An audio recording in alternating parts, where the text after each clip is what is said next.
ಪರಮ ಪೂಜ್ಯ ಶ್ರೀ ಹಜರತ್ ಸೈಯದ್ ನಿಜಾಮುದ್ದೀನ್ ಶಾ ಹರ್ಷಿತ್ ವಿಜಯನಗರ ಜಿಲ್ಲೆ ಅಗರಿಬೊಮ್ಮನಹಳ್ಳಿ ತಾಲೂಕಿನ ಹಂಪಾಪಟ್ಟಣ ಗ್ರಾಮದಲ್ಲಿ ಶ್ರೀ ಶ್ರೀ ಮಹಾದಾಸೋಹಿ ಶರಣು ಬಸವೇಶ್ವರ ಸೇವಾ ಸಾಂಸ್ಕೃತಿಕ ಟ್ರಸ್ಟ್ ವತಿಯಿಂದ ಶ್ರೀ ಶ್ರೀ ಮಹಾದಾಸೋಹಿ ಶರಣು ಬಸವೇಶ್ವರ 20ನೇ ವರ್ಷದ ಪುರಾಣ ಪ್ರವಚನ ಕಾರ್ಯಕ್ರಮದಲ್ಲಿ ಪೂಜ್ಯ ಶ್ರೀ ಹಜರತ್ ಪೂಜ್ಯರು ತಮ್ಮ ಉಪನ್ಯಾಸದಲ್ಲಿ ಭಾವೈಕ್ಯತೆಯ ಬೀಜ ಬಿತ್ತಿದರು. ಈ ಸಂದರ್ಭದಲ್ಲಿ ವೇದಿಕೆ ಮೇಲೆ ಕರ್ನಾಟಕ ವೀರಶೈವ ಲಿಂಗಾಯತ ಪಂಚಮಶಾಲಿ ಗೌರವ ಅಧ್ಯಕ್ಷರಾದ ಬಾವಿ ಬೆಟ್ಟಪ್ಪನವರು, ಹಾಗೆ ಬ್ಲಾಕ್ ಕಾಂಗ್ರೆಸ್ ಮಾಜಿ ಅಧ್ಯಕ್ಷರಾದ ಶಿವಶಂಕರ್ ಗೌಡರು, ಹಾಗೆ ಸಮಾಜ ಸೇವಕರಾದ ಕೆ ಶಿವಣ್ಣ, ಹಾಗೆ ಎನ್ ಮಂಗಳ ಬಸವರಾಜ್, ಸೌಮ್ಯ ಬಸವರಾಜ್, ಅಯ್ಯನ್ ಗೌಡರು ವೇದಿಕೆ ಮೇಲೆ ಉಪಸ್ಥಿತರಿದ್ದರು. ವರದಿ ರಿಯಲ್ ಸ್ಟಾರ್ ನ್ಯೂಸ್. ಬೇರೆ ಐತಿ ನಾವು ನೀವೆಲ್ಲರೂ ಒಂದು ಅಂತಂದು ಹೇಳಿ ಶರಣ ಬಸವೇಶ್ವರ ಹಂಗ ದೊಡ್ಡಪ್ಪನ ಗೌಡರ ಮನೆಗೆ ಹೋಗ್ತಿರ್ತಾರ. ಅಲ್ಲಿ ಒಬ್ಬ ಕಟಕನೊಬ್ಬ ಆಕಳವನ್ನು ಎಳೆದುಕೊಂಡು ಒಯ್ತಿರ್ತಾರ. ಒಯ್ಯುವಾಗ ಶರಣ ಬಸವೇಶ್ವರ ಕಣ್ಣಿಗೆ ಬಿದ್ದು ಬಿಡ್ತಾರೆ. ಏನಪ್ಪಾ ಭಕ್ತ, ಆ ಆಕಳು ಹಾಲನ್ನು ಕೊಡುವಂತ ಪ್ರಾಣಿಯನ್ನು ನೀನು ಕೊಲ್ಲುವುದಕ್ಕೆ ಒಯ್ಯಾಕತ್ತಿ ಅಂದ ಮ್ಯಾಗ ನಿನ್ನ ಮನಸ್ಸು ಎಷ್ಟರ ಕಟಕ ಇರ್ಬೋದು ಅಂತ ಬೋಧನೆಯನ್ನು ಮಾಡ್ತಾರೆ. ಅವನನ್ನು ನಿಂದ್ರಿಸ್ತಾರ. ನೋಡಪ್ಪ, ಈ ಆಕಳವನ್ನು ಕಡಿಯಾಕತ್ತಿ ಅಂದ ಮ್ಯಾಗ ಯಾಕೆ ಕಡಿಯಾಕತ್ತಿದಿ ಅಂತ ಕೇಳ್ತಾರ. ಇಲ್ರೇ ಅಪ್ಪ, ನನ್ನ ಹೊಟ್ಟಿ ಜೀವನ ಐತ್ರಪ್ಪ, ಅದನ್ನ ಮಾಡಿ ನನ್ನ ಸಂಸಾರವನ್ನು ನಿಲ್ಲಿಸ್ತಾ ಇದ್ದೇನೆ. ಅವಾಗ ಶರಣರು ಹೇಳ್ತಾರ, ನೋಡಪ್ಪ, ನೀನು ಇಂಥ ಒಂದು ಕಟಕತನದಿಂದ ಆ ಪ್ರಾಣಿಯನ್ನು ಕೊಲ್ತಾ ಇದೆಯಲ್ಲ, ಅದು ಏನ್ ಅನ್ಯಾಯ ಮಾಡೈತಂತ ಕೊಲ್ಲಾಕತ್ತಿದಿ. ಆ ಒಂದು ಆಕ ಎಲ್ಲೇ ಇರುವಂತ ಹುಲ್ಲನ್ನು ತಿಂದು ನಿಮ್ಗೆಲ್ಲ ಒಂದು ಸಂಸಾರ ಜೀವನವಾಗಿ ಹಾಲನ್ನು ಕೊಡ್ತೈತಿ. ಅದು ಯಾವತ್ತೂ ವಿಷ ಕೊಟ್ಟಿಲ್ಲ ಅಂತ ಒಂದು ಆಕವನ್ನು ನೀನು ಕೊಲ್ತಿ ಅಂದ ಮ್ಯಾಗ ಹೆಂಗಪ್ಪ? ಆಗ ಪ್ರಾಣಿಗಳು, ನಮ್ಮ ರೈತರು ಎಲ್ಲರೂ ದನಗಳನ್ನು ಮಾರ್ತಾರ. ಯಾಕಂತ ಅಂದ ಅದನ್ನು ಉಳ್ಕೊಂಡು ಅದನ್ನು ಮಾರ್ತಾರ. ಆಗ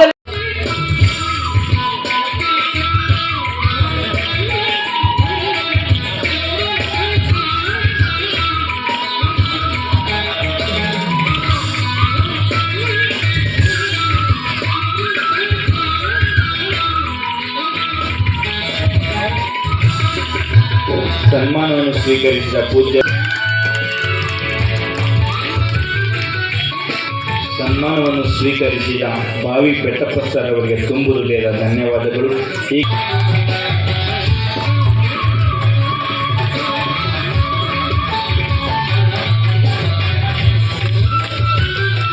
ಸನ್ಮಾನವನ್ನು ಸ್ವೀಕರಿಸಿದ ಅಕ್ಕಿ ಶಿವಣ್ಣ ಸರ್ ಅವರಿಗೆ ಹೃದಯಪೂರ್ವಕವಾಗಿ ಧನ್ಯವಾದಗಳು. ಈಗ ಬ್ಲಾಕ್ ಕಾಂಗ್ರೆಸ್ ಮಾಜಿ ಅಧ್ಯಕ್ಷರಾದ ಶಿವಶಂಕರ್ ಗೌಡರವರಿಗೆ ಉಪಾದ್ ನಾಗಪ್ಪ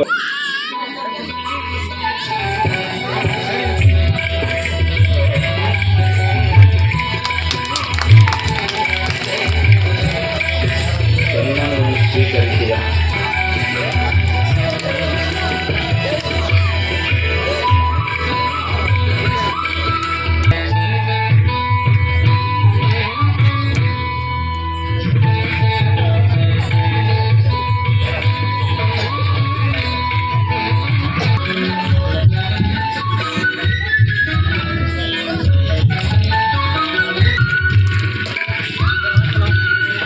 ತುಂಬು ಹೃದಯದ ಧನ್ಯವಾದಗಳು.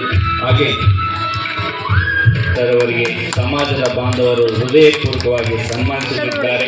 ತಮ್ಮೆಲ್ಲರ ಜೋರಾದ ಚಪ್ಪಾಳೆಯ ತತ್ವ ಮೂಲಕ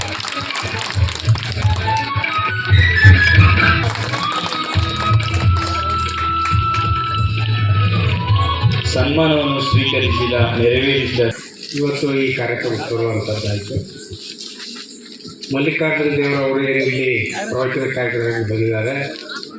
ಅವರನ್ನು ಅವರ ಅಮೃತವಾಣಿಯನ್ನು ಕೇಳಬೇಕು ಅನ್ನುವಂಥ ಹಂಬಲದಿಂದ ಈ ವಾರದ ಮುಂಚೆನೇ ಬರಬೇಕಾಗಿತ್ತು. ಬೇರೆ ಬೇರೆ ಕಾರಣಗಳಿಂದ ಬರಲಿಕ್ಕೆ ಆಗಲಿಲ್ಲ. ಆದರೆ ಇವತ್ತು ಯಾರಿಗೂ ಹೇಳದಂತೆ ಹಿಂದೆ ಕುಂತ್ಕೊಂಡು ಹೋಗೋಣ ಅಂತೇಳಿ ನಾವು ಬಂದಿದ್ದೀವಿ. ನನಗೆ ಇದ್ದಂಥ ಮಾಹಿತಿ ಪ್ರಕಾರ ನಿಮ್ಮ ಈ ಪ್ರವಚನ ಕಾರ್ಯಕ್ರಮ 6 ಗಂಟೆಗೆ ಆಗ್ತದೆ ಅಂತೇಳಿ, ಹಾಗಾಗಿ ನಾನು 6:30 ಗಂಟೆಗೆ ಇಲ್ಲಿ ಬಂದೆ. ಇದರ ಪ್ರಾರಂಭ ಆಗಿರ್ತದೆ, ಎಲ್ಲೋ ಸೈಡಿಗೆ ಕೇಳಿ ಹೋಗಿ ಬರೋಣ ಅಂತ ಬಂದಿದ್ದೆ. ಆದರೆ ಇಲ್ಲಿ ಬಂದ ಮೇಲೆ ಇಡೀ ಗ್ರಾಮದ ಈ ಆದರ ಆತಿಥ್ಯವನ್ನು ನೋಡಿದರೆ ಬಹಳ ಸಂತೋಷ ಆಗಿದೆ. ಇಂಥ ಕಾರ್ಯಕ್ರಮ ಇವತ್ತು ಇಲ್ಲಿ ನೋಡಿದ ಮೇಲೆ ಗೊತ್ತಾಯಿತು ಸತತ 20 ವರ್ಷಗಳ ಕಾರ್ಯಕ್ರಮವನ್ನು ತಾವು ಮಾಡ್ತಾ ಇದ್ದೀರಿ ಅಂತೇಳಿ. ಇದು ಇಂಥ ಕಾರ್ಯಕ್ರಮ ಮಾಡೋದರಿಂದ ಊರಿನ ಶ್ರೇಯೋಭಿವೃದ್ಧಿ ಆಗ್ತದೆ ಅನ್ನುವಂಥ ಒಂದು ಹಿನ್ನೆಲೆಯಿಂದ ಎಲ್ಲ ಹಳ್ಳಿಗಳಲ್ಲಿ ಇಂಥ ಕಾರ್ಯಕ್ರಮ ಮಾಡ್ತಾರೆ. ಅದರಲ್ಲಿ 20 ವರ್ಷ ತಾವು ಈ ಕಾರ್ಯಕ್ರಮವನ್ನು ಮಾಡ್ಕೊಂಡು ಬಹಳ ಅತ್ಯುತ್ತಮ ಕಾರ್ಯಕ್ರಮ ಅನ್ನುವಂಥ ಮಾತನ್ನು ಹೇಳಿ ಹೆಚ್ಚು ಮಾತನಾಡದೆ ಎಲ್ಲರಿಗೂ ನಮಸ್ಕರಿಸಿ ನನ್ನ ಮಾತನ್ನು ಮುಗಿಸ್ತೇನೆ. ಜೈ ಹಿಂದ್. ಕಾರ್ಯಕ್ರಮದ ಸಾನ್ನಿಧ್ಯವನ್ನು ವಹಿಸಿರ್ತಕ್ಕಂಥ ಮಲ್ಲಿಕಾರ್ಜುನ ದೇವರವರೇ ಹಾಗೂ ಮುಸ್ಲಿಂ ಗುರುಗಳೇ ಹಾಗೂ ಹಿರಿಯರಾದ ಬಾವಿ ಪ್ರತಾಪನವರೇ ಹಾಗೂ ಎಲ್ಲ ಹಂಪ ಪಟ್ಟಣದ ಹಾಗೂ ಸುತ್ತಮುತ್ತಲಿನ ಎಲ್ಲ ಆತ್ಮೀಯ ಬಂಧುಗಳೇ, ಈಗ ಬಾವಿ ಬೆಟ್ಟಪ್ರಸಾದ್ ಹೇಳಿದ ಹಾಗೆ ಅನಿರೀಕ್ಷಿತವಾಗಿ ನಾವು ಈ ಕಾರ್ಯಕ್ರಮದಲ್ಲಿ ಭಾಗಿಯಾಗಿ ಸ್ವಾಮಿಗಳ ಪ್ರವಚನ ಕೇಳಿ ಹೋಗ್ಬೇಕಂತ ಬಂದಿದ್ವಿ. ಆದರೆ ಊರಿನ ನಮ್ಮ ಸಮಾಜದವರು ಬುಳ್ಳನಗೌಡರವರು ಅವರು ನಮಗೆ ಒಳ್ಳೆಯ ಒಂದು ಆತಿಥ್ಯವನ್ನು ನೀಡಿದರು. ನನಗೆ ಭಾಳ ಸಂತೋಷ ಆಗ್ತದೆ. ಈಗ ಈ ನಮ್ಮ ದೇಶದಲ್ಲಿ ನಡೆಸ್ತಕ್ಕಂಥ ಈ ಎಲ್ಲ ಘಟನೆಗಳನ್ನು ನೋಡಿದ್ಯಪ್ಪ ಅಂದರೆ ಹಂಪಾಪಟ್ಟಣದಲ್ಲಿ ಇದು ಒಂದು ವಿಶೇಷವಾದ ಘಟನೆ ಅಂತ ಕೂಡ ನನಗೆ ಅನ್ನಿಸ್ತಾ ಇದೆ. ಹಿಂದೂ ಮುಸ್ಲಿಂ ಭಾವೈಕ್ಯತೆಯ ಈ ಸಮಾವೇಶ ನೋಡಿ ನನಗೆ ಭಾಳ ಸಂತೋಷವಾಯಿತು. ಇದೇ ರೀತಿ ನಮ್ಮ ದೇಶದಲ್ಲಿ ಹಿಂದೂ ಮುಸ್ಲಿಂಗಳ ಭಾವೈಕ್ಯತೆಯನ್ನು ಆಗಲಿ ಅಂತ ಆಶಿಸುತ್ತಾ ನಮಗೆ ಕರೆದು ಈ ಒಂದು ಸಮಾರಂಭದಲ್ಲಿ ಆತಿಥ್ಯವನ್ನು ನೀಡಿದ್ದಕ್ಕೆ ನಾವೆಲ್ಲರೂ ತಮಗೆಲ್ಲ ಚಿರಋಣಿ ಆಗಿರ್ತೀನಿ ಅಂತ ಹೇಳ್ತಾ ನನ್ನ ಎಲ್ಲ ಮಾತುಗಳನ್ನು ಮುಗಿಸುತ್ತೇನೆ. ಜೈ ಹಿಂದ್, ಜೈ ಕರ್ನಾಟಕ. ಜಲವೇ ಸುಕ್ಷೇತ್ರ, ನೆಲವೇ ಪಾವನ ಕ್ಷೇತ್ರ, ಸುಲಭ ಶ್ರೀ ಗುರುವೇ ಕೃಪೆಯಾಗು. ಏಕಾಏಕಿ ಮಾತಾಡೋ ಅಂದ ತಕ್ಷಣ ನಾನು ಸಹ ಒಬ್ಬ ಗೃಹಿಣಿ, ಹಾಗಾಗಿ ನಾನೇನು ಅಂತ ಮಾತಾಡೋ ಸ್ಥಿತಿಯಲ್ಲಿಲ್ಲ. ಗುರುಗಳು ಹೇಳಿದ್ರು ಅಂಥೇಳಿ 2 ಮಾತುಗಳನ್ನು ಆಡಬೇಕು ಅಂಥೇಳಿ ಇಚ್ಛೆ ಪಡ್ತಾ ಇದ್ದೀನಿ. ಇವತ್ತು ಈ ಒಂದು ವಾರದಿಂದನೂ ಗುರುಗಳು ಒಂದಿನ ಬರ್ರಿ ಹೋಗ್ಬೇಡ ಅಂತಂದು ಅಪ್ಪಾಜಿಯವ್ರು ಕರೆದ್ರು ನಮ್ಮನ್ನೆಲ್ಲ ಹೋಗ್ಬೇಡ ಅಂತಂದು. ಆದರೆ ಈ ಒಂದು ವಾರದಿಂದನೂ ಹಿಂಗೆ ಪೋಸ್ಟ್ಪೋನ್ ಹಾಕ್ಯಂತ ಹೋಗಿ ಇವತ್ತು ಬಂದ್ವಿ. ನಿಜವಾಗ್ಲೂ ಕಣ್ಣು ತುಂಬಿ ಬರುತ್ತೆ. ಎಲ್ಲರೂ ನೋಡಿದರೆ ಹಿಂದೂ ಮತ್ತು ಮುಸ್ಲಿಂ ಭಾವೈಕ್ಯತಾ ಈ ದಿನ ಬಂದಿರತಕ್ಕಂಥದ್ದು ನಮ್ಮ ಸುದೈವ. ಎಲ್ಲೋ ಬರೀ ಜಾತಿ ಧರ್ಮ ಅಂತೇಳಿ ಬರೀ ಗಲಭೆಗಳನ್ನೇ ನೋಡ್ತಾ ಇದ್ದೀವಿ. ಇಲ್ಲಿ ನೋಡಿದೆ ಅಂತಂದರೆ ಈ ಶರಣಬಸವೇಶ್ವರ ಪುರಾಣದಲ್ಲಿ ಇವತ್ತು ಬಂದಿರತಕ್ಕಂಥ ಒಂದು ಸನ್ನಿವೇಶ ನೋಡಿದೆ ಅಂತಂದರೆ ಮನಸ್ಸು ಬಹಳ ತುಂಬಿ ಬರ್ತಾ ಇದೆ. ಈ ಘಟನೆಗಳು ಪ್ರತಿಯೊಂದು ಊರಿನಲ್ಲೂ ಸಹ ಪ್ರತಿಯೊಂದು ಶ್ರಾವಣ ಮಾಸದಲ್ಲಾದರೂ ಅಥವಾ ಯಾವುದೇ ಒಂದು ರಥೋತ್ಸವ ನಿಮಿತ್ತನಾದ್ರೂ ಪ್ರತಿಯೊಂದು ಗ್ರಾಮದಲ್ಲಿನೂ ನಡೆದರೆ ಇಡೀ ಭವ್ಯ ಭಾರತವನ್ನು ಒಂದು ಸುಸಂಸ್ಕೃತ ಒಂದು ದೇಶವನ್ನಾಗಿ ನಾವು ನೋಡಬಹುದು ಅಂತ ಹೇಳ್ತಾ, ಆಮೇಲೆ ಈ ಒಂದು ಶರಣಬಸವೇಶ್ವರ ಸೇವಾ ಹಾಗೂ ಸಾಂಸ್ಕೃತಿಕ ಟ್ರಸ್ಟ್ಗೆ ನಮ್ಮ ಕಡೆ ದಾಸೋಹ ನಿಮಿತ್ತವಾಗಿ ವೈಯಕ್ತಿಕವಾಗಿ ಒಂದು 5,000 ರೂಪಾಯಿಗಳನ್ನು ಕೊಡಬೇಕು ಅಂಥೇಳಿ ಮನಸ್ಸು ಪುರಾಣ ಕೇಳಬೇಕಾದ್ರೆ ನನಗೂ ಅನ್ನಿಸ್ತು. ಬಟ್ ಆ ಒಂದು ರೀಸನಲ್ಲಿ ಹೇಳಿದಾಗೆ 1 ರೂಪಾಯಿವರೆಗೂ ಏನೋ ನಾನು ಇದನ್ನು ಮಾಡಲ್ಲ. ಊರಿಗೆ ಹೋದ ತಕ್ಷಣ ಫೋನ್ಪೇ ಅಥವಾ ಇಲ್ಲ ಗುರುಗಳಿಗೆ ಆದ್ರೂ ನಾನೇ ನಾನು ಅದನ್ನು ನಮ್ಮ ಮನೆಯವ್ರಿಗೆ ಹೇಳಿ ಅದನ್ನು ತಲುಪಿಸೋ ವ್ಯವಸ್ಥೆ ಮಾಡ್ತೀನಿ. ಎಲ್ಲರಿಗೂ ಶರಣಾರ್ಥಿಗಳು. ನಿಷ್ಠೆಯುಳ್ಳ ಭಕ್ತ ನೆಟ್ಟಡವಿಲಿದ್ದರೇನು ಪಟ್ಟಣವೆಂದೆನಿಸುವುದಯ್ಯ. ನಿಷ್ಠೆಯುಳ್ಳ ಭಕ್ತ ನೆಟ್ಟಡವಿಲಿದ್ದರೇನು ಪಟ್ಟಣವೆಂದೆನಿಸುವುದಯ್ಯ. ನಿಷ್ಠೆ ಇಲ್ಲದ ಭಕ್ತ ಪಟ್ಟಣವಿದ್ದರೂ ಅದು ನೆಟ್ಟಡವಿ ಎಂದೆನಿಸುವುದಯ್ಯ. ನಿಷ್ಠೆಯ ಕೆಲಸ ನಿಷ್ಠೆಯ ಕಾಯಕ, ನಿಷ್ಠೆಯ ಕೆಲಸ ನಿಷ್ಠೆಯ ಕಾಯಕ ನಮ್ಮ ಹಂಪಾಪಟ್ಟಣದ ಜನ ಇವತ್ತು. ಯಾಕಂದರೆ ತಾವೆಲ್ಲರೂ ಕೂಡಿಕೊಂಡು ಪ್ರತಿ ವರ್ಷದಂತೆ ಈ ವರ್ಷವೂ ಕೂಡ ಈ ಹಂಪಾಪಟ್ಟಣ ಗ್ರಾಮದೊಳಗೆ ಸೌಹಾರ್ದತೆ ಭಾವೈಕ್ಯತೆವಾಗಿ ಶ್ರೀ ಶರಣಬಸವೇಶ್ವರರ ಪುರಾಣ ಹಮ್ಮಿಕೊಂಡಿದ್ದು ಬಹಳ ಖುಷಿ ಆಗ್ತಕ್ಕಂಥ ವಿಚಾರ.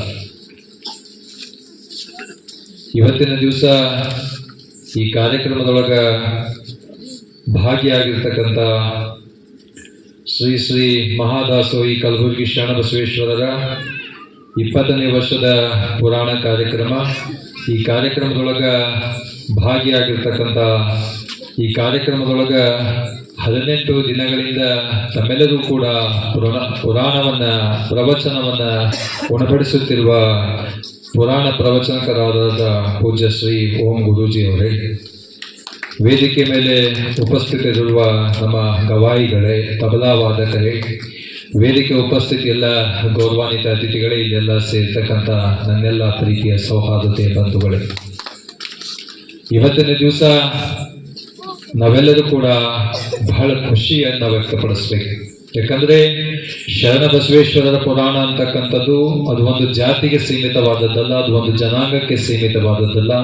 ಅವರೆಲ್ಲರೂ ಕೂಡ ಶರಣರು ಸೌಹಾರ್ದತೆಯ ನೆಡಿಗೆಯನ್ನು ಸಾರಿದಂಥವ್ರು ಅಂತಕ್ಕಂಥದ್ದು ನಾವೆಲ್ಲರೂ ಕೂಡ ಮೊದಲು ಮನದಟ್ಟಣೆಯನ್ನ ಮಾಡಿಕೊಳ್ಳಬೇಕು. ಯಾಕಂದ್ರೆ ಸೂಫಿಗಳು, ಸಂತರು, ಶರಣರು, ಯೋಗಿಗಳು, ತ್ಯಾಗಿಗಳು ಕೊಟ್ಟ ಮಾರ್ಗದೊಳಗ ನಾವೆಲ್ಲರೂ ಕೂಡ ನಡೆದಾಗ ಮಾತ್ರ ನಮ್ಮೆಲ್ಲರಿಗೂ ಗೊತ್ತಾಗ್ತದ ಸಂತರು ಹೇಗಿದ್ರು, ಶರಣರು ಹೇಗಿದ್ರು, ಪ್ರೀತಿಯ ಪ್ರವಾದಿ ಮೊಹಮ್ಮದ್ ಸಲ್ಲಲ್ಲಾಹು ಅಲೈಹಿ ವಸಲ್ಲಂ ಅವ್ರು ಏನು ಹೇಳಿದ್ರು, ವಿಶ್ವಗುರು ಬಸವಣ್ಣನವ್ರು ಏನು ಹೇಳಿದ್ರು ಅಂತಕ್ಕಂಥದ್ದು ನಮ್ಮೆಲ್ಲರಿಗೂ ಗೊತ್ತಾಗ್ತದೆ. ಯಾಕಂದ್ರೆ ಇವತ್ತಿನ ದಿವಸ ನಮಗೆ ಪುಸ್ತಕ ತೆರೆದು ನೋಡುವಂತ ಸಮಯ ಸಿಗ್ತಾ ಇಲ್ಲ, ವಚನ ಪ್ರವಚನಗಳು ಕೇಳುವಂತ ಸಮಯ ನಮಗೆ ಸಿಗ್ತಾ ಇಲ್ಲ. ಯಾಕಂದ್ರೆ ನಾವು ಟಿವಿ ಒಳಗ ಫೋನಿನೊಳಗ ಭಾಗಿಯಾಗಿದ್ದೇವೆ. ಇವತ್ತು ಈ ಟಿವಿಗಳನ್ನ, ಈ ಫೋನ್ಗಳನ್ನ ಬಿಟ್ಟು ಪುಸ್ತಕದ ಕಡೆ ಬಂದಾಗ ಮಾತ್ರ ನಮ್ಮ ಜೀವನ ಯಶಸ್ವಿಯಿಂದ ನಡೀತಿದೆ ಅಂತಕ್ಕಂಥದ್ದು ನಾವೆಲ್ಲರೂ ಕೂಡ ಮೊದಲು ಮನದಟ್ಟಣೆಯನ್ನ ಮಾಡಿಕೊಳ್ಳಬೇಕು. ಯಾಕಂದ್ರೆ ಶರಣ ಬಸವೇಶ್ವರರ ಪುರಾಣದು ಅಂತಕ್ಕಂಥದ್ದು ಒಂದು ರೀತಿಯ ಪುರಾಣ ಅಲ್ಲ.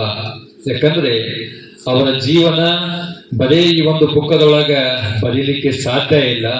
ಬರೀಲಿಕ್ಕೆ ನಿಂತ್ರ ಶರಣ ಬಸವೇಶ್ವರರ ಪುರಾಣ ಈ ದಿನಗಳು ಮುಗಿದು ಹೋಗ್ತಾ ಹೊರತಾಗಿ ಅವರ ಪ್ರವಚನ ಪೂರ್ಣವಾಗುವುದಿಲ್ಲ ಅಂತಕ್ಕಂಥದ್ದು. ಯಾಕಂದ್ರೆ ಅವರ ಪ್ರವಚನ ಒಂದು 100 ಅಥವಾ 200 ಪುಟಗಳ ಪ್ರವಚನ ಪುರಾಣವನ್ನು ಬರೆದಿರ್ತಾರೆ. ಆದ್ರೆ ಶರಣ ಬಸವೇಶ್ವರರ ಪುರಾಣ ನಾವು ಅನ್ಕೊಂಡಂಗಿಲ್ಲ. ಒಂದಿಷ್ಟು ನಮಗೇನು ಗೊತ್ತಿರ್ತದೆ ಅದನ್ನು ನಾವೆಲ್ಲರೂ ಕೂಡ ತಮಗೆ ತಿಳಿಸುವಂತ ಪ್ರಯತ್ನ ಮಾಡ್ತೇವೆ. ಯಾಕಂದ್ರೆ ಅವ್ರು ಎಂಥ ಸಂತರಿದ್ರು, ಶರಣರಿದ್ರು ಅಂತಕ್ಕಂಥದ್ದು ಮೊದಲು ನಾವೆಲ್ಲರೂ ಕೂಡ ಸರಿಯಾಗಿ ಅರ್ಥ ಮಾಡಿಕೊಳ್ಳಬೇಕು. ಇವತ್ತಿನ ದಿವಸ 20 ವರ್ಷಗಳ ಕಾಲ ತಾವೆಲ್ಲರೂ ಕೂಡ ಪುರಾಣವನ್ನ ಹಚ್ಚಿದ್ದೀರಿ, ತಾವೆಲ್ಲ ಕೇಳ್ತಾ ಇದ್ದೀರಿ. ಕೇಳಿದ ಮೇಲೆ ಬಲ ಕಿವಿಲಿ ಕೇಳಿ ಎಡ ಕಿವಿಲಿ ಬಿಟ್ಟು ಹೋಗುವಂತ ಮನಸ್ಥಿತಿ ನಮ್ಮದಾಗಬಾರ್ದು. 2 ಕಿವಿಯಿಂದ ಕೇಳಿ ಮನಸ್ಸಿನೊಳಗೆ ಇಳಿಸಿಕೊಂಡು ಅದರ ಮೇಲೆ ನಾವು ಪ್ರಯತ್ನವನ್ನ ಮಾಡಿದಾಗ ಮಾತ್ರ ನಮಗೆ ಫಲ ಸಿಗ್ತದೆ ಅಂತಕ್ಕಂಥದ್ದು. ಏನ್ ಮಾಡ್ಬೇಕು? ಬಲ ಕಿವಿಲಿ ಕೇಳಬೇಕು, ಎಡ ಕಿವಿಲಿ ಬಿಡಬೇಕು. ಹೌದಿಲ್ಲ? 2 ಕಿವಿಯಿಂದ ಕೇಳಿ ಮನಸ್ಸಿನೊಳಗೆ ಇಳಿಸಿಕೊಂಡಾಗ ಮಾತ್ರ ಇಷ್ಟು ದಿನಗಳ ಕಾಲ ನೀವೇನು ಪ್ರವಚನ ಮಾಡಿದ್ದೀರಿ ಅದು ಯಶಸ್ವಿ ಆಗ್ತದೆ ಅಂತಕ್ಕಂಥದ್ದು. ಯಾಕಂದ್ರೆ ಶರಣ ಬಸವೇಶ್ವರರು ಅರಳುಗುಂಡಿ ಗ್ರಾಮದೊಳಗೆ ಜನಿಸಿದಂಥವ್ರು. ಕಲಬುರಗಿ ಜಿಲ್ಲೆ ಜೇವರ್ಗಿ ತಾಲೂಕು ಅರಳುಗುಂಡಿ ಗ್ರಾಮದೊಳಗ ಜನಿಸಿದಂತ ಶರಣ ಬಸವೇಶ್ವರರು ಈ ಕರುನಾಡಿಗೆ ಬೆಳಕಾದವರು ಯಾರಾದ್ರೂ ಅದು ಶರಣ ಬಸವೇಶ್ವರರು ಅಂತಕ್ಕಂಥದ್ದು. ತಂದೆ ಮಲ್ಕಪ್ಪ, ತಾಯಿ ಸಂಗಮ್ಮ, ಆ ತಾಯಿಯ ಗರ್ಭದಲ್ಲಿ ಆ ಸೃಷ್ಟಿಕರ್ತ ಕೊಟ್ಟಿರ್ತಕ್ಕಂಥ ಫಲ ಯಾರಾದ್ರೂ ಇದ್ರ ಅದು ಶರಣ ಬಸವೇಶ್ವರರು ಅಂತಕ್ಕಂಥದ್ದು. ಶರಣ ಬಸವೇಶ್ವರರು ಚಿಕ್ಕಂದಿನಲ್ಲಿ ಬಹಳ ಆಧ್ಯಾತ್ಮಿಕ ಒಳಗೆ ತೊಡಗಿಸಿಕೊಂಡವರು. 7-8 ವರ್ಷದವರಿದ್ರು. 7-8 ವರ್ಷದವರಿದ್ದಾಗ ನನ್ನ ಮಗ ಏನನ್ನಾದ್ರೂ ಓದಬೇಕು, ನನ್ನ ಮಗ ಏನನ್ನಾದ್ರೂ ಕಲಿಬೇಕಂತ ಹೇಳಿ ಅವರ ತಂದೆ ತಾಯಿಯವರು ಮರುಳಾದರ ಕಡೆ ಬಿಟ್ಟರು. ಮರುಳಾದರ ಕಡೆ ಬಿಟ್ಟಾಗ ಆ ಮರುಳಾದ ಗುರುಗಳಿಗೂ ಕೂಡ ಬಹಳ ಆಶ್ಚರ್ಯ ಆಯ್ತು. ಏನಪ್ಪ 7-8 ವರ್ಷದವನು ಶರಣ ಬಸವೇಶ್ವರ ಇದಾನ, ನನಗೆ ಹೇಳಿಕೊಟ್ಟ ರೀತಿ ಒಳಗೆ ಇವನು ಅದಾನಲ್ಲ. ಇವನಲ್ಲಿರ್ತಕ್ಕಂಥದ್ದು ಹುಡುಗನ ಸ್ವಭಾವ ಅಲ್ಲ, ಇವನಲ್ಲಿರ್ತಕ್ಕಂಥದ್ದು ಶರಣರ ಸ್ವಭಾವ, ಇವನಲ್ಲಿರ್ತಕ್ಕಂಥದ್ದು ಶರಣನ ಸ್ವಭಾವ ಅಂತ ಹೇಳಿ ಅದಾದ ಮೇಲೆ ತಮ್ಮ ಜೀವನವನ್ನ ಆಧ್ಯಾತ್ಮ ಚಿಂತನೆಯೊಳಗೆ ತೊಡಗಿಸಿಕೊಳ್ತಾರ. ಆಮೇಲೆ ಮದುವೆ ಆಗ್ತದ. ಮಾದೇವಿಯವರ ಜೊತೆಗೆ ಮದುವೆ ಮಾಡಿಕೊಳ್ತಾರ. ಜೊತೆಗೆ ಮಗನು ಹುಡ್ತಾನ. ಸ್ವಲ್ಪ ದಿನಗಳ ಕಳೆದ ಮೇಲೆ ತನ್ನ ಹೆಂಡತಿಯನ್ನ ಕಳ್ಕೊಳ್ತಾರ, ತನ್ನ ಮಗನನ್ನ ಕಳ್ಕೊಳ್ತಾರ. ಕಳ್ಕೊಂಡು ಮತ್ತೆ ನಾನು ಕಲ್ಯಾಣಕ್ಕಾಗಿ ನಾನು ಹೋಗ್ಬೇಕು ಅಂತ ಹೇಳಿ ಅವ್ರು ಹೊರಟು ನಿಂತಾಗ ದೊಡ್ಡಪ್ಪ ಗೌಡರು ಅವರನ್ನು ತಡೀತಾರೆ. ನೀವೆಲ್ಲೂ ಕೂಡ ಕಲ್ಯಾಣಕ್ಕಾಗಿ ಹೋಗೋದು ಬೇಕಾಗಿಲ್ಲ, ಈ ಕ್ಷೇತ್ರವನ್ನೇ ನೀವು ಕಲ್ಯಾಣವನ್ನಾಗಿಸ್ರಿ, ಈ ಕ್ಷೇತ್ರವನ್ನೇ ನೀವು ಕಲ್ಯಾಣವನ್ನಾಗಿ ಮಾಡಿದೆ ಅಂತ ಹೇಳಿ ಅವರು ಮಾತು ತಗೊಳ್ತಾರೆ.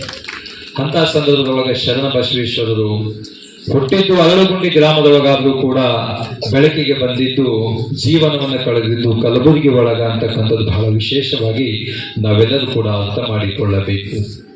ಇವತ್ತಿಗೂ ತಾವೆಲ್ಲರೂ ಕೂಡ ನೋಡ್ತಾ ಇರ್ತೀರಿ.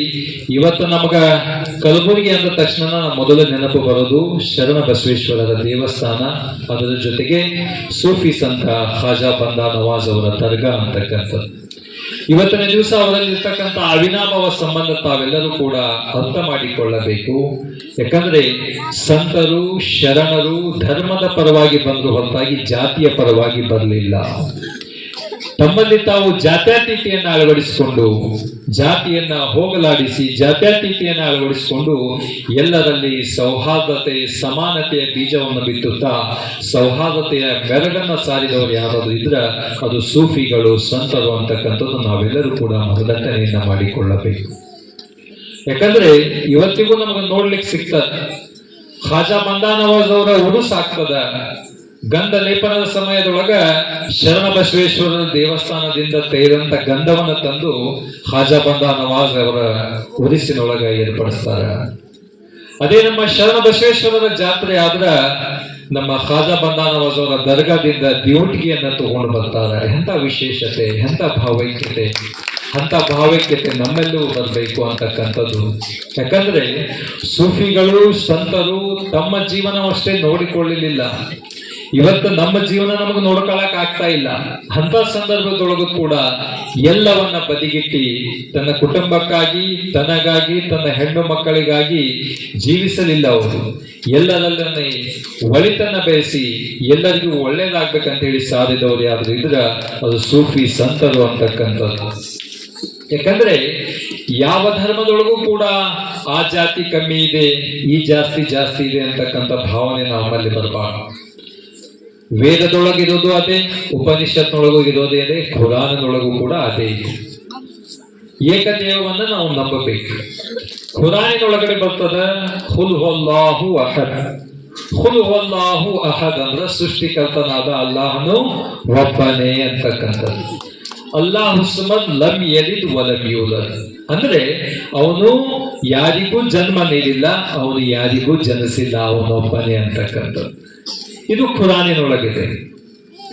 ಮತ್ತೊಂದ್ರೊಳಗ ನಾವು ಶ್ವೇತಾಶ್ವೇತರ ಉಪನಿಷತ್ತನ್ನ ತೆಗೆದು ನೋಡಿದಾಗ ನಮಗೆ ಗೊತ್ತಾಗ್ತದೆ, ಅದ್ರೊಳಗೆ ಬರೆದಾಗಿದೆ. ತಾವೆಲ್ಲರೂ ಕೂಡ ತೆಗೆದು ನೋಡ್ರಿ. ಚಾಪ್ಟರ್ ನಂಬರ್ 6 ಶ್ಲೋಕ ನಂಬರ್ 9 ಬರೆದಾಗಿದೆ. ನ ಚಸ್ಸೆ ಕಸೀಸ್ ನ ಜನಿತ ನ ಚಲಿತ. ನ ಚಸ್ಸೆ ಕಸೀಸ್ ಅಂದ್ರೆ ಆ ಸೃಷ್ಟಿಕರ್ತನ ಹೊರತಾಗಿ ಯಾರು ಇಲ್ಲ. ನ ಜನಿತ ನ ಚಲಿತ ಅಂದ್ರೆ ಆ ಸೃಷ್ಟಿಕರ್ತನಿಗೆ ಯಾರು ಹೆತ್ತಿಲ್ಲ, ಅವನು ಯಾರು ಹೆತ್ತಿದವನಲ್ಲ ಅಂತಕ್ಕಂಥದ್ದು. ವೇದದೊಳಗ ಉಪನಿಷತ್ನೊಳಗ ಅದ ತಿಳ್ಕೊಳ್ಳುವಂತ ಮನಸ್ಥಿತಿ ಸರಳಿಲ್ಲ, ಹೇಳುವಂತ ಮನಸ್ಥಿತಿ ಸರಳಿಲ್ಲ. ಹೇಳೋರು ಸರಿಯಾಗಿದ್ರೆ ತಿಳ್ಕೊಳ್ಳೋದು ಸರಿಯಾಗಿ ತಿಳ್ಕೊಂತಾರ, ಹೇಳೋರು ಸರಿಯಾಗಿದ್ರೆ ತಿಳ್ಕೊಳ್ಳೋದು ಸರಿಯಾಗಿ ತಿಳ್ಕೊಳ್ತಾರ. ಹಾಗಾಗಿ ನೀವು ಸೌಹಾರ್ದತೆಗೆ ಒತ್ತನ್ನು ಕೊಡುವಂತ ಕೆಲಸ ತಾವೆಲ್ಲರೂ ಕೂಡ ಮಾಡಬೇಕು. ಯಜುರ್ವೇದದ ಚಾಪ್ಟರ್ ನಂಬರ್ 40 ಏನಾಗಿದೆ? ಅಂಧಾತ್ಮ ಪ್ರವೇಶಂತಿ ಅಸಂಭೂತೆ ಮುಫಾಸ್ತೆ ಅಂದ್ರ ಅಂಧಕಾರದೊಳಗೆ ನಾವು ಪ್ರವೇಶ ಮಾಡ್ಲಿಕ್ಕತ್ತೀವಿ. ಅಸಂಭೂತೆ ಅಂದ್ರೆ ನ್ಯಾಚುರಲ್ ಥಿಂಗ್ಸ್, ಅಂದ್ರೆ ಈ ಕಲ್ಲು, ಈ ಮಣ್ಣು, ಈ ಕಟ್ಟಿಗೆಯನ್ನ ನಾವು ಪೂಜಿಸ್ತಾ ಇದೀವಿ, ಅದನ್ನೆಲ್ಲ ನಾವು ಬಿಟ್ಟು ಹಾಕ್ಬೇಕು ಅಂತಕ್ಕಂಥದ್ದು ಅವ್ರು ಹೇಳ್ತಾರೆ. ಇವೆಲ್ಲ ನಮ್ಮ ಪುಸ್ತಕಗಳಲ್ಲಿ ಬರೆದಾಗಿದೆ. ಅದಕ್ಕೆ ನಾನು ಮೊದಲು ನಿಮಗೆ ಹೇಳಿದೆ, ತಾವು ಮೊದಲು ಪುಸ್ತಕದ ಕಡೆ ಬರಬೇಕು. ಪುಸ್ತಕದ ಕಡೆ ಬಂದಾಗ ಮಾತ್ರ ನಮಗೆ ಗೊತ್ತಾಗ್ತದೆ ಏನು ನಮ್ಮ ಹಿರಿಯರು ಬರೆದ್ರು, ಏನು ನಮ್ಮ ಸೂಫಿ ಸಂತರು ಬರೆದ್ರು, ದೇವವಾಣಿ ಏನಿದೆ ಅಂತಕ್ಕಂಥದ್ದು ನಮ್ಮೆಲ್ಲರಿಗೂ ಗೊತ್ತಾಗ್ತದೆ ಅಂತಕ್ಕಂಥದ್ದು. ಇವತ್ತಿನ ದಿವಸ 18 ದಿನಗಳ ಕಾಲ ಅವರೆಲ್ಲರೂ ಕೂಡ ಪುರಾಣವನ್ನು ತಮಗೆಲ್ಲರಿಗೂ ಬೋಧನೆಯನ್ನ ಮಾಡಿದ್ದಾರೆ.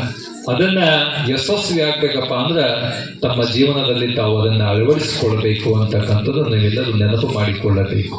ಯಾಕಂದ್ರೆ ಸೂಫಿ ಸಂತರನ್ನ ಬಹಳ ಜನ ಸರಿಯಾಗಿ ಅರ್ಥ ಮಾಡಿಕೊಂಡಿಲ್ಲ. ನಮ್ಮ ಕಲಬುರಗಿಯಲ್ಲಿ ಇರ್ತಕ್ಕಂಥ ಖಾಜಾ ಬಂದೆ ನವಾಜ್ ಅವರ ದರ್ಗಾ ಇದೆ. ಅವರಲ್ಲೂ ಕೂಡ ಬಹಳಷ್ಟು ಪರೀಕ್ಷೆಗಳಾದವು. ಶರಣ ಬಸವೇಶ್ವರದಲ್ಲಿ ಕೂಡ ಬಹಳ ಪರೀಕ್ಷೆಗಳಾದವು.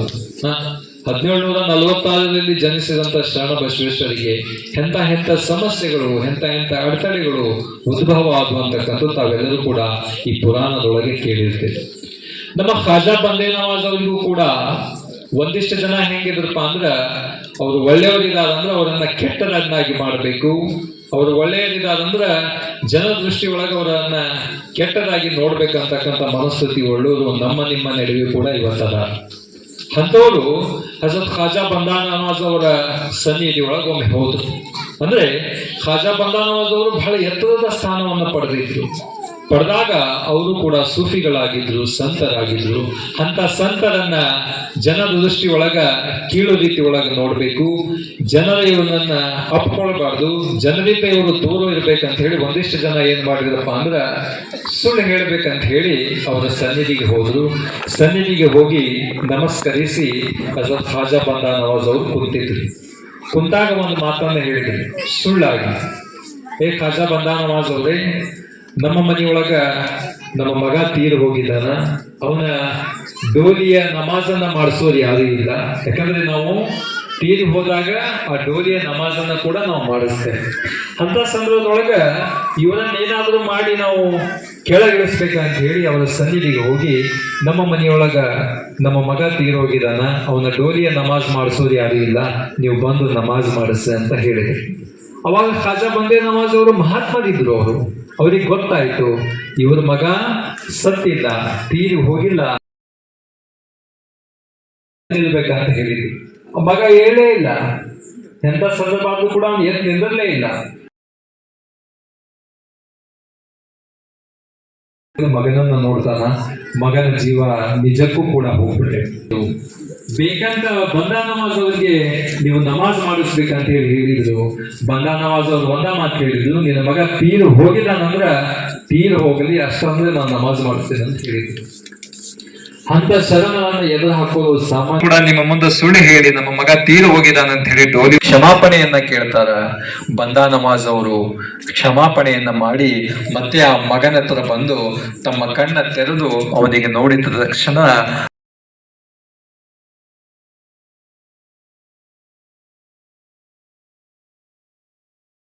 ಪ್ರವಚನಗಳು, ಸಾಹಿತ್ಯಗಳು ನಡೀತಾ ಇರ್ತವೆ.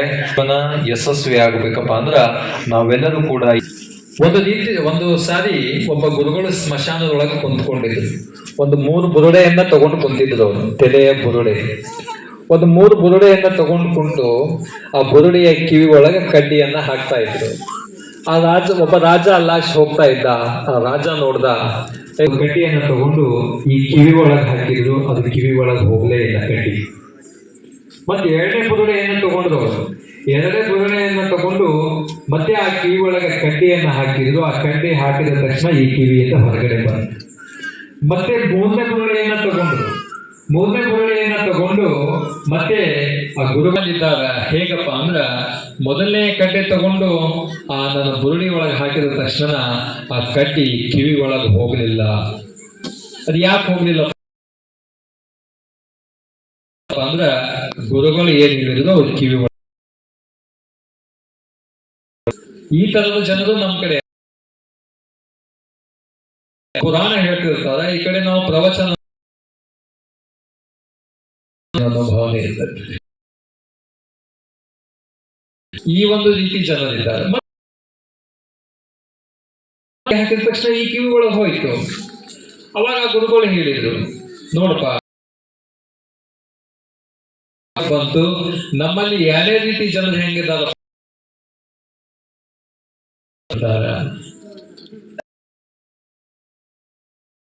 ಒಳಗೆ ಕಟ್ಟಿ ಹಾಕಿದ ತಕ್ಷಣ ಜನರು ಅಂತಕ್ಕಂಥದ್ದು ಗುರು. ಪ್ರವಚನವನ್ನ ನೀಡಲಿ, ಪ್ರವಚನಕಾರರು 2 ಕಿವಿಯಿಂದ ಕೇಳಿ ಮನಸ್ಸಿನೊಳಗೆ ಇಳಿಸ್ಕೊಳ್ತಾರ. ನಾವು 1ನೇ ಕ್ಯಾಟಗರಿ 2ನೇ ಕ್ಯಾಟಗರಿ ಜನ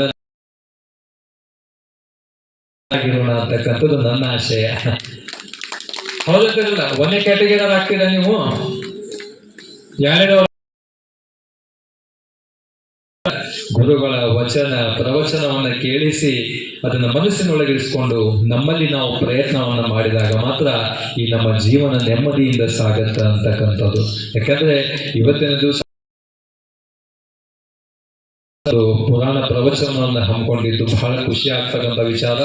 ನಮ್ಮ ಶಿವಾನಂದ ಅವರು ಬಹಳ ಬೇಡಿಕೊಂಡ್ರು, ಗುರುಗಳೇ ನೀವು ಬರಬೇಕಂತೇಳಿ. ಅಂದ್ರೆ ನಮ್ಮ ಗಜೇಂದ್ರಗಳದೊಳಗೆ ಬಸವ ಪುರಾಣ ನಡೆದಿತ್ತು. ಅಂತ ಸಂದರ್ಭದೊಳಗೆ ಅವ್ರು ಒಂದೆರಡು ದಿನ ಮುಂಚೆ ಬಂದು ಹೋಗಿದ್ರಂತ. ನಾನೇನೋ ಮಾತಾಡಿದ್ದು ಯೂಟ್ಯೂಬ್ನೊಳಗೆ ಫೋನಿನೊಳಗೆ ನೋಡಿದಾರ, ಬಹಳ ಖುಷಿ ಆಗಿದೆ ಅವ್ರಿಗೆ.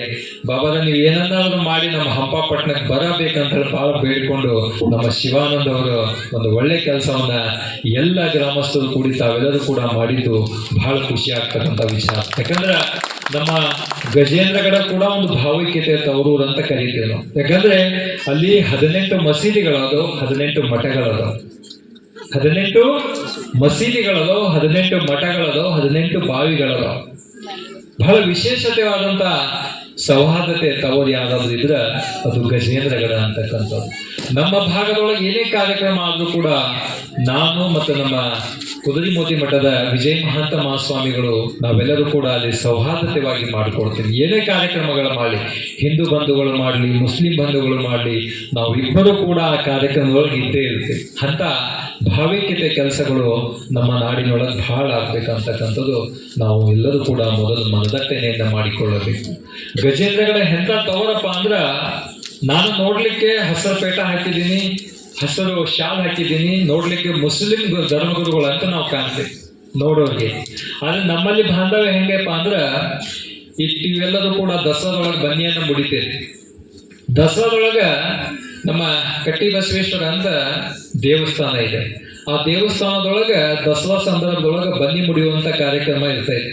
ಅಲ್ಲಿ ಹೆಂಗಪ್ಪ ಅಂದ್ರ ಬಹಳ ವಿಶೇಷವಾಗಿ ಮಾಡ್ತಾರ. ಹೆಂಗಂದ್ರ ನಮ್ಮ ದರ್ಗಾದ ಪೀಠಾಧಿಗಳಿಗೆ ಬಂದು ಬನ್ನಿ ಮುಡಿದ ತಕ್ಷಣ ಎಲ್ಲರೂ ಕೂಡ ಬನ್ನಿಯನ್ನು ಮುಡಿತಾರೆ. ನಮ್ಮ ದರ್ಗಾದ ಪೀಠಾಧಿಪತಿಗಳೇ ಬನ್ನಿಗೆ ಚಾಲನೆಯಿಂದ ನೀಡೋದು. ಇಂಥ ಬಾಂಧವ್ಯ ಮೊದಲಿನಿಂದಲೂ ಬರ್ತಾ ಇದೆ. ಇವತ್ತು ನಾನು ದರ್ಗಾದ 8ನೇ ಪೀಠಾಧಿಪತಿ. ಅಂದಿನಿಂದನೂ ಇಂದಿನವರೆಗೂ ಅಂತ ಸೌಹಾರ್ದತೆ ನಮ್ಮ ಗಜೇಂದ್ರಗಡದೊಳಗದ ಅಂತಕ್ಕಂಥದ್ದು. ನಮ್ಮ ದರ್ಗಾದ ಉರುಸು ಆಗಿ ಹುಣ್ಣಿಮೆ, ಬೌದ್ಧ ಪೂರ್ಣಿಮೆ ಅಂತ ಆಗ್ತದೆ. ಅವತ್ತಿನ ದಿವಸ ನಮ್ಮ ಕೆಳಗಲಪೇಟೆ ಅಂತ ಇದೆ. ಕೆಳಗಲಪೇಟೆ ಒಳಗೆ ದುರ್ಗಮ್ಮ ದೇವಿ ಜಾತ್ರೆ ಅಂತ ಆಗತ್ತೆ. ಆ ದುರ್ಗಮ್ಮ ದೇವಿ ಜಾತ್ರೆ ಮತ್ತೆ ನಮ್ಮ ತೆಕ್ಕೇರ ದರ್ಗಾದ ಉರುಸು ಹಾಗೂ ನಮ್ಮ ಶಿರಟ್ಟಿಯ ಫಕೀರೇಶ್ವರರ ಸ್ವಾಮಿ ಉರುಸು ಅವತ್ತೇ ಆಗೋ ಬೌದ್ಧ ಪೂರ್ಣಿಮೆ ದಿವಸ. ನಮ್ಮ ತೆಕ್ಕೇದ ದರ್ಗಾದಿಂದ ಹೂವ ಹೋಗಿ ಆ ತೇರಿಗೆ ಹಾಕಿದ ಮೇಲೆ, ಆ ರಥೋತ್ಸವಕ್ಕೆ ಹಾಕಿದ ಮೇಲೆ ಆ ತೇರಿಗೆ ಅವರು ಚಾಲನೆ ಕೊಡ್ತಾರ. ಅಲ್ಲಿವರೆಗೂ ಚಾಲನೆಯನ್ನು ಕೊಡೋದಿಲ್ಲ. ಅಂತ ಭಾವೈಕ್ಯತೆ ನಮ್ಮ ಗಜೇಂದ್ರಗಳೊಳಗದ ಅಂತಕ್ಕಂಥದ್ದು. ಹಾಗಾಗಿ ನಾವೆಲ್ಲರೂ ಕೂಡ ಈ ಜಾತಿಯನ್ನ ಹೋಗಲಾಡಿಸ್ಬೇಕು, ಜಾತ್ಯತೀತೆಯನ್ನ ನಮ್ಮಲ್ಲಿ ನಾವು ತಂದುಕೊಳ್ಳಬೇಕು. ಅಂದಾಗ ಮಾತ್ರ ಇವೆಲ್ಲ ಕಾರ್ಯಕ್ರಮವನ್ನ ಯಶಸ್ವಿ ಆಗಲಿಕ್ಕೆ ಸಾಧ್ಯ.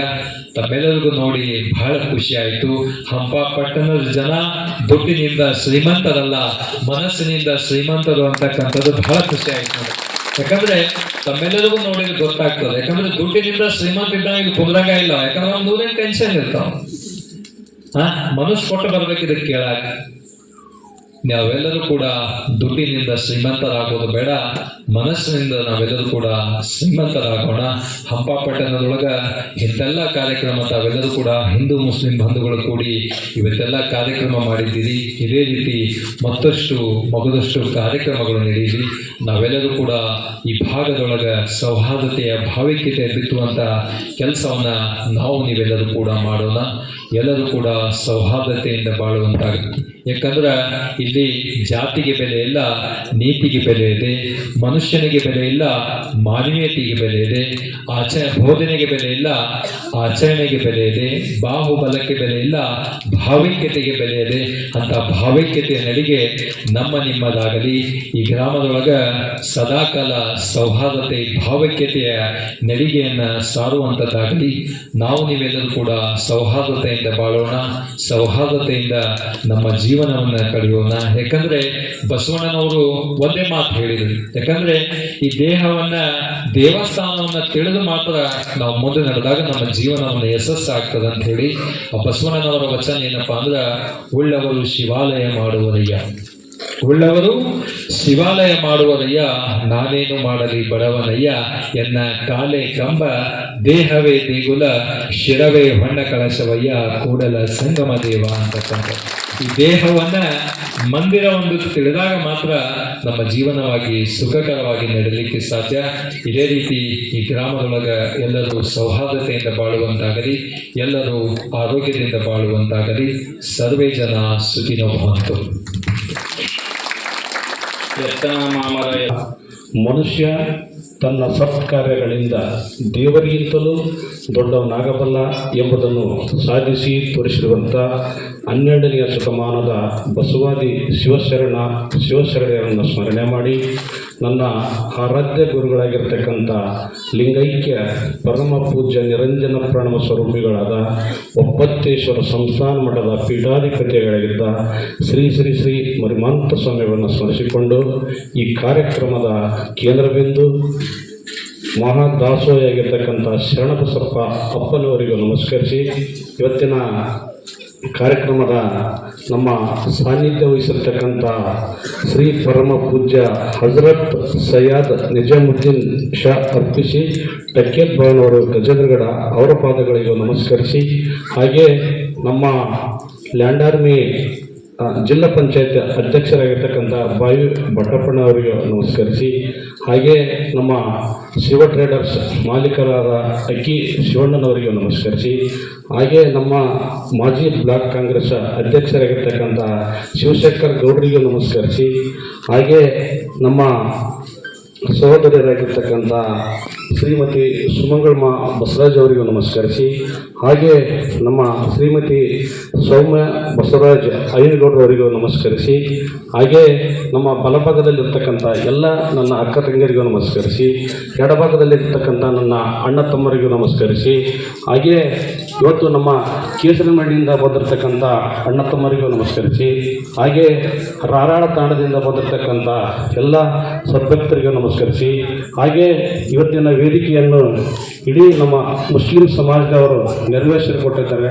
ಅವರೆಲ್ಲರಿಗೂ ಶರಣಾರ್ಥಿಗಳು. ಇವತ್ತು ನನಗೆ ಭಾಳ ಸಂತೋಷದ ದಿವಸ, ಯಾಕಂದರೆ ನಮ್ಮ ಹಜರತ್ ಸೈಯದ್ ಸರ್ ಅವರು ನಾವು ಬರೀ ಫೋನಿನ ಮೂಲಕ ಕೇಳಿಕೊಂಡಾಗ ಆ ಪುಣ್ಯಾತ್ಮರು ನಮಗೆ ಬರಲಿಕ್ಕೆ ಒಪ್ಪಿಕೊಂಡ್ರು. ಯಾಕಂದ್ರೆ ಈಗ ಯಾವುದೇ ಒಂದು ಜಾತಿ ಬೀಜ ಬಿತ್ತಿ ಹಿಂದೂ ಮುಸ್ಲಿಂ ಅಂತಂದೇಳಿ ಗಲಾಟೆ ಮಾಡಿ ಯಾವುದೇ ರೀತಿ ಮಾಡ್ತಾರೆ.